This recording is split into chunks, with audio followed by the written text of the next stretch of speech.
dan sehat bersama Bapak Muhammad Lungsur yang pada hari ini sudah bersama kita sejak tadi ya.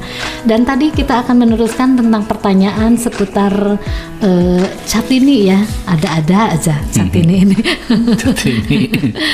Gimana nih Pak Lungsur? Ya, terima kasih Ibu Monik ya. Iya betul. Ibu Monik yang Catini, Ibu Monik yang calon pengantin ini karena usianya di atas 40 tahun. Betul. Tapi nikah yang duka keberapa ya? Bukan duka dua, duka tilu. Nah, gitu. Nah, jadi yang nikahnya yang kedua itu tidak perlu LCMI, tidak perlu imunisasi langsung gitu kan. aja ya, langsung aja, apalagi yang usianya sudah 40 tahun gitu kan. 40 tahun mah jangan berharap punya anak sebetulnya karena sudah terlalu tua gitu kan. Nanti dampaknya juga bisa lebih jelek gitu kan. Nah, itu juga akan menghasilkan generasi yang tidak baik gitu ya. Nah, ini kan Pak perlu juga nih yang Catini ini yang menikah pengen punya anak gitu padahal cucunya udah gede gitu gimana? Betul. Jadi nggak usah ya Pak? Iya nggak usah. Nanti bisa mendatangkan masalah baru. Nah gitu. Jadi harus ada kesadaran juga gitu kan. Harus ada kesadaran bahwa 4T itu kan harus diterapkan. Apa yang tuh tadi 4T tuh? Ya yang terlalu tua, gitu kan, yang terlalu muda, terlalu sering. Artinya itu sering melahirkan anak gitu ya. Gitu ya. Bukan kalau sering nikah mah bolehnya. Boleh.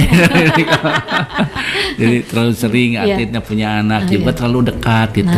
Jarak antara anak yang pertama dengan anak yang kedua udah nggak zamannya sekarang. Itu jadi harus menjadi perhatian gitu. Betul. Ya, perhatian dari masyarakat kita. Tetap itu harus dipegang gitu. Ini mah pengen lo aja ya Kabita kayaknya tuh. Iya, kayaknya mah ingin meniru saja artis ini mah. Nah, begitu ya Teh Moni. Jadi sebetulnya untuk Teh Moni mah aman-aman saja kalau menikah. Cuman harus diperhatikan itu kalau ada keturunan lagi ya, mungkin harus tetap waspada juga untuk diperiksa dulu ya.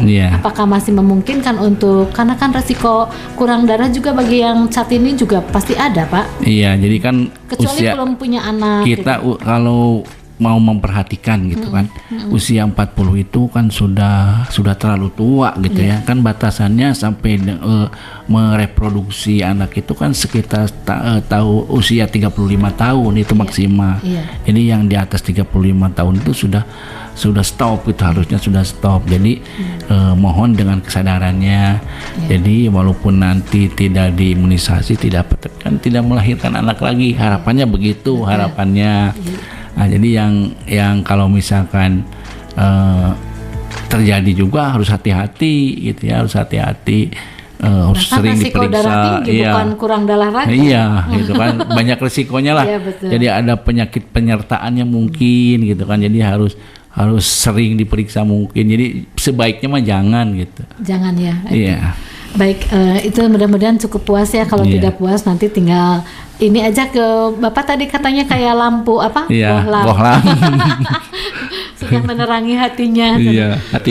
Hatimu. Baik, Pak Lungsur tadi masih ada yang tertunda dari pertanyaan kita tentang yang awal tuh. Apa yang masih belum disampaikan? Iya, yang rencana aksi nasional yang Ranpasti itu kan tadi baru tersampaikan. Baru di tahapan pengumpulan data. Tadi sudah data. Terus langkah berikutnya kalau data sudah terkumpul, sudah tersedia data yang berisiko stunting, tinggal dilakukan pendampingan. Nah, pendampingan ini ada timnya. Ada tim, satu timnya itu terdiri dari 3 orang. 1 dari unsur kader KB, 2 dari unsur PKK-nya, 3 dari unsur kesehatannya, dari nakesnya. Jadi 3 unsur itu persatu jadi satu tim. Nah, tiap desa itu beda-beda.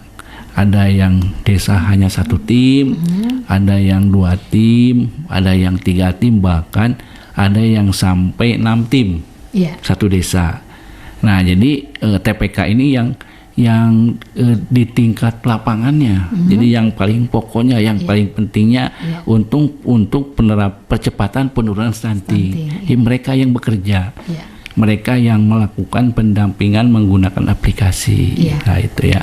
Nah, jadi pendampingannya kalau yang Catin tadi sudah ya, pendampingannya melalui Elsimil, terus yang hamil dan yang baduta, yang pasca salin itu pendampingannya menggunakan aplikasi Google Form.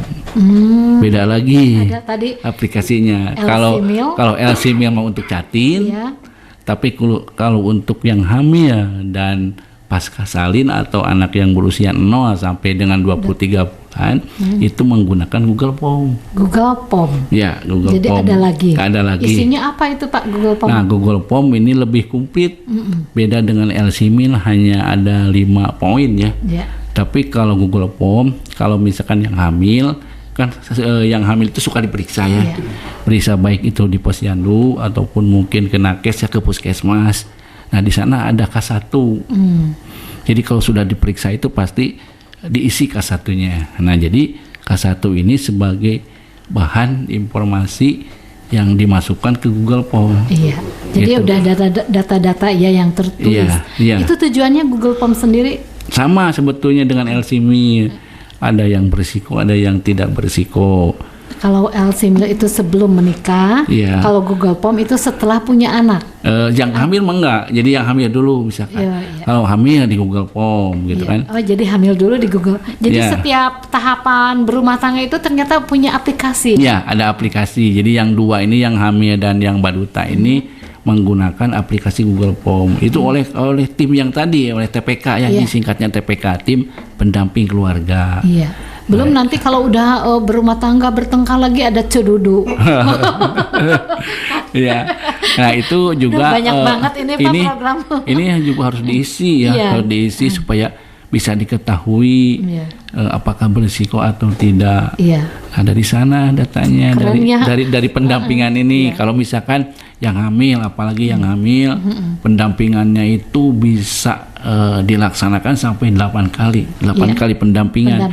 Di Google Form itu disebutkan kalau misalkan kita mengisi nih Google Form yang pertama, berarti kan pendampingan yang pertama, terus mengisi lagi nanti di hamil di minggu kedua atau ketiga misalkan Google Form lagi pendampingan yang kedua dan seterusnya. Baik, keren ya. Gitu. Jadi selalu harus ini luar biasa. Kalau saya runtutannya itu memang cukup sudah cukup komplit ya bahwa orang-orang yang mau menikah, setelah menikah dan pasca menikah ya, pasca berumah tangga juga dari BKBPP itu sudah sangat dekat dengan keluarga itu, dengan aplikasi-aplikasi itu juga udah. Jadi intinya aplikasi yang dua ini terbagi dalam 2 golongan juga. Ada yang untuk Catin dan yang hamil, itu lebih orientasinya tujuannya untuk supaya tidak lahir anak stunting baru. Nah itu. Jadi tidak melahirkan yang baru harus dari awalnya kan, harus didampingi dari awalnya. Nah kalau didampingi awalnya, insya Allah. Kalau sudah mengisi Google Form itu nanti tim pendamping itu datang ke rumah mungkin ya? Bisa datang ke rumah, bisa di posyandu ngisinya. Oh siap. Nah, yang penting ada sinyal gitu kan. Gitu. Kalau di rumah tidak ada sinyal, ya mungkin di posyandu. Berarti kader posyandu itu sudah punya ya aplikasi itu karena kan udah kan posyandu di Sumedang itu kan sudah dikasih. Android. Ya, dikasih Android kan tiap semua posyandu. Dan juga untuk kuotanya juga sudah dikasih. Iya. Nah, dengan gerakan-gerakan yang sudah dilakukan oleh pemerintah seperti itu, Pak, apakah ada dampak positif dari stunting sendiri sekarang ini, ada penurunan atau gimana? Ya. Sebetulnya ada satu tahap lagi nih yang lebih penting nih. Apa coba? Kan baru pendampingan ya. Nah, sudah pendampingan ada satu tahap lagi yang disebutnya AKS disingkatnya. AKS itu apa lagi? AKS itu adalah audit kasus stunting. Betul. Tadi saya dengar itu auditnya kapan gitu ya. Jadi kalau sudah didampingi nih. Ternyata sudah didampingi misalkan yang berisiko nih, misalkan yang hamil. Terus hamilnya itu berisiko, misalkan berisikonya karena gizi buruk misalkan. Nah setelah diintervensi oleh TPK itu tetap saja tidak ada menunjukkan perbaikan. Nah kalau menemukan hal seperti itu dibawa ke tim audit kasus stunting. Oh, ya itu sebagai langkah akhir ya. Langkah akhirnya. Sebab di tim audit kasus stunting itu ada 2 bagian. Satu ada tim teknis, 2 ada tim pakar. Nah, tim pakar ini adalah yang ahli-ahli. Seperti dari organisasi IDAI. IDAI itu spesialis dokter anak. Iya, IDAI. Ada lagi sebutannya IDAI. IDAI itu ya. Itu kan persatuannya, persatuan dokter anak. Nanti bayinya disebut IDAI. Nah, itu IDAI itu ya. Kalau Sumedang itu Ibu Dokter Anggun. Oh, ada ya. Yang ditugaskan untuk menjadi tim pakar. Terus tim pakar yang kedua dari dokter spesialis Obgyn. Ya, Obgyn. Nah, Obgyn itu yang terutama ini yang hamil. Jadi tujukannya ke yang hamil, Obgyn. Singkatan dari? Singkatannya saya lupa lagi, POGI kalau nggak salah. POGI, Persatuan Dokter Spesialis Obgyn. Gizi berarti? Ya, lebih ke gizi juga bisa, ke yang hamil juga bisa, hamil yang berisiko. Iya. Karena kalau lahirnya ditanganinya biasanya oleh dokter ahli kan, dokter spesialis. Yang lebih ke ahli ya, bukan berarti ahli gizi mah itu ada. Nanti juga. Ada lagi. Nah, itu ada 2 dokter yang masuk ke tim pakar, yaitu Dokter Dani, ya Ibu mungkin tahu ya, dan Dokter Pipi. Ya, tahu sekali. Itu. Ya. Terus ada ahli gizi. Nah, itu dia ahli gizi. Ahli gizinya dari UPI. UPI jurusan gizi emang. Ada jurusan gizi. Lupa lagi namanya. Kalau saya ingat di Dinas Kesehatan tuh Ibu Nina ahli gizi. Ya itu ahli gizi yang dari Dinkes ya. Iya, Dinkes. Ya, saya juga tak apa. Terus yang daripada mengingat yang enggak ini udah munculkan yang ingat. Yang ingat aja, Nanti diingat-ingat dulu. Ya, terus ada psikolog. Nah, siapa tuh psikolognya? Psikolognya Ibu Ayuna. Ibu Ayuna ya. Ya, Ibu Ayuna itu. Jadi itu masuk tim pakar. Jadi nanti kalau ada kasus stunting ataupun resiko stunting yang tidak bisa dipecahkan oleh TPK, setelah dilakukan benar-benar dibawa ke tim audit stunting. Nah, jadi kan oleh ahlinya mah beureun panginten piraku gitu ya. Piraku. Nah, ini kan ada psikolognya, ada ahli gizinya, karena memang latar belakang stunting itu kan macam-macam. Tidak hanya oleh gizinya saja, oleh sanitasi, oleh lingkungan, juga oleh golongan masyarakat kan gitu. Nah, itu bisa mempengaruhi terus dari pola asuh orang tua juga. Gitu ya. Ini yang paling penting ya, pola asuh. Ya, jadi kan mesti ada dari psikolognya. Iya, gitu. Betul sekali. Nah, dari semua rentetan yang sudah dilakukan oleh pemerintahnya cukup banyak dan cukup mengedukasi warga masyarakat agar mempersiapkan generasi itu lebih sehat dan tumbuh kembang sesuai dengan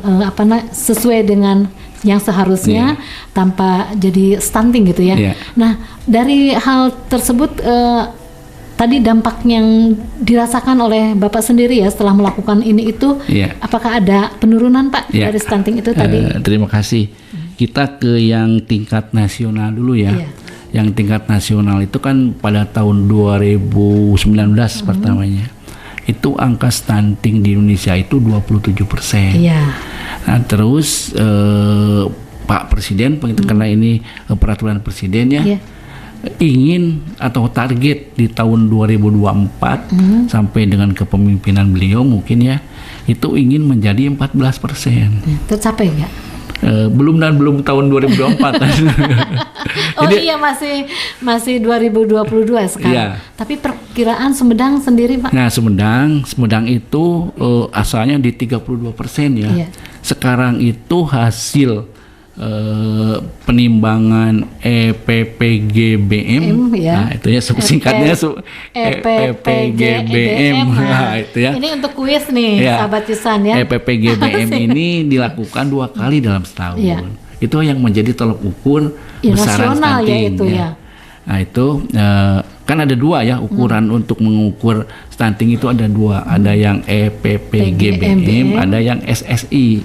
Nah, bedanya kalau SSI itu kan survei, jadi by name by address-nya nggak jelas, karena survei itu kan sampel. Tapi kalau Sumedang sendiri kan udah by name by address ya. Jadi kalau yang EPPGBM itu kan by name by address, kita kan punya aplikasi ya Simpati. Nah, jadi itu datanya itu semua orang juga bisa melihat bisa melihat gitu ya. Kita juga sekarang bisa melihat mau desa mana juga ada.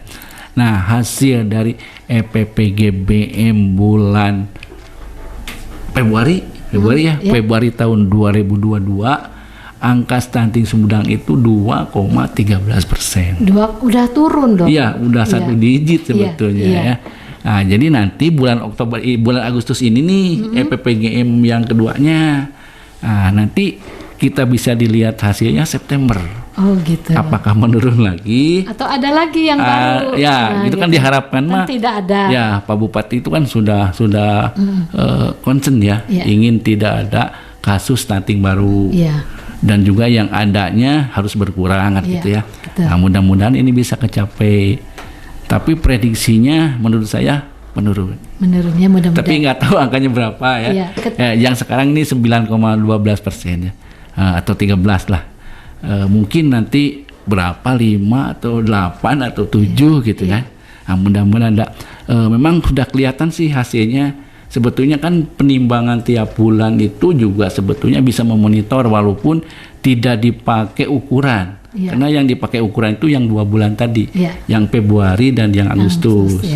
Nah, tapi tiap bulan juga suka melaporkan kan, KPM di Posyandu melaporkan tiap bulan ke Simpati. Betul. Jadi tiap bulan juga sebetulnya kepantau ya, ada sebetulnya sudah kelihatan ada penurunan. Tapi kan tidak dijadikan ukuran gitu salahnya. Apalagi tidak ada kerja keras dan kerjasama dengan masyarakatnya ya. Jadi ini diharapkan mungkin masyarakat ayo untuk mendukung menurunkan stunting ini dengan cara seperti tadi itu ya. Sangat mudah sih sebetulnya ya.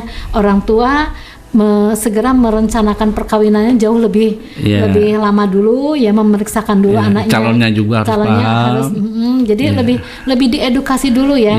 Nah, caranya kan seperti itu ya untuk orang tua yang belum menikahkan catin ya, calon pengantinnya gitu, atau anak-anak yang punya remaja.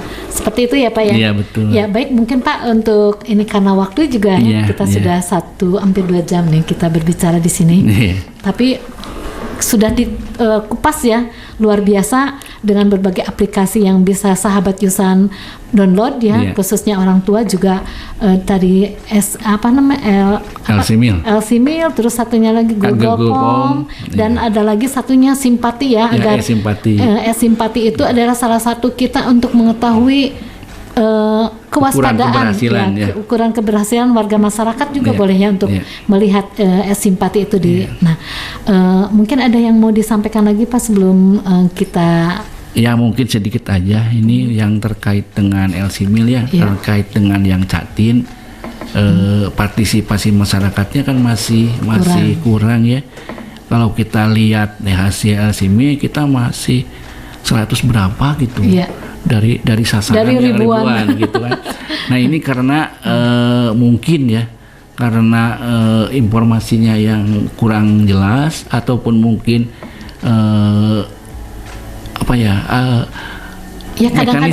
mekanismenya yang kadang-kadang mungkin edukasi dari ini juga pengetahuan, tidak semua orang bisa menggunakan Android jadi saya harap gitu ya kepada para calon pengantin untuk yang mau nikah nih, terutama yang 3 bulan mau nikah, coba masuk ke LCMIL gitu ya, mendaftar ke LCMIL supaya bisa diketahui kondisi saat ini, apa layak menikah, apa berisiko, atau ada secara manual gitu ya, misalnya orang tua jemput bola ke puskesmas ya. Nah, itu jadi pengetahuan orang tua untuk kalau misalnya nggak bisa X-Meal nih, itu bisa kan secara manual aja nih. Betul. Orang tua antar dulu ke puskesmas misalnya untuk memperlihatkan nih bahwa ada rencana anaknya misalnya 5 bulan lagi atau 3 bulan lagi mau menikah, jadi dibawa imunisasi sama yang itu ya. Betul sebetulnya Bu, secara kasat mata pun sebetulnya oleh orang awam pun sebetulnya bisa diketahui, bisa dilakukan. Misalkan ini kan yang ditanya ya usia, berat badan, tinggi badan, terus lingkar lengan, terus dengan HB gitu kan. Nah HB-nya mungkin masyarakat pasti tidak akan bisa mengukur HB gitu ya, kecuali kalau datang ke puskesmas. Tapi yang kalau misalkan usia, nah usia itu kan pengaruhnya ke menikah ideal itu. Kalau dia usianya di bawah 21, pasti bakal berisiko Bu.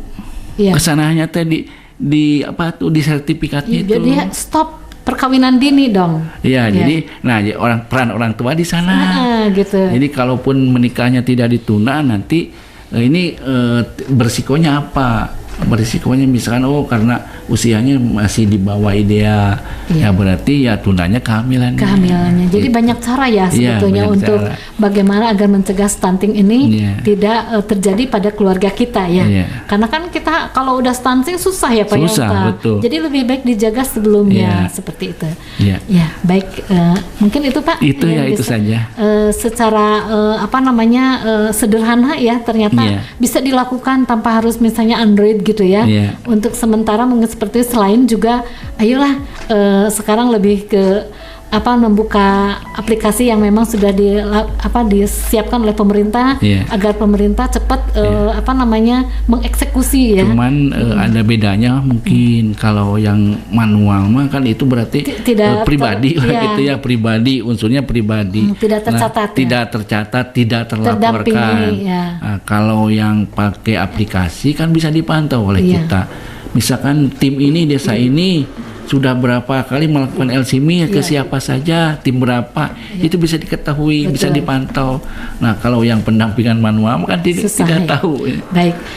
Ya, seperti itu. Mudah-mudahan ini semua yang disampaikan oleh Bapak Muhammad Lungsur dari tim Bapak tuh dari tim konsultan stunting ya di Kabupaten Sumedang ini bisa memberikan edukasi dan memberikan suatu kewaspadaan juga rencana yang baik untuk semua keluarga Indonesia khususnya Kabupaten Sumedang agar stunting turun di Kabupaten Sumedang dan regenerasi kita juga sehat ya sesuai dengan yang diharapkan oleh pemerintah. Terima kasih Pak Lungsur untuk kehadirannya. Semoga apa yang disampaikan menjadi pembelajaran yang bermanfaat. Baik, sahabat San, itu saja untuk perbincangan kita hari ini bersama Bapak Lungsur, khususnya untuk para remaja ini dan juga orang tua agar tetap waspada dan mengikuti aturan pemerintah agar kita semuanya menjadi generasi yang terencana. Terima kasih. Assalamualaikum warahmatullahi wabarakatuh.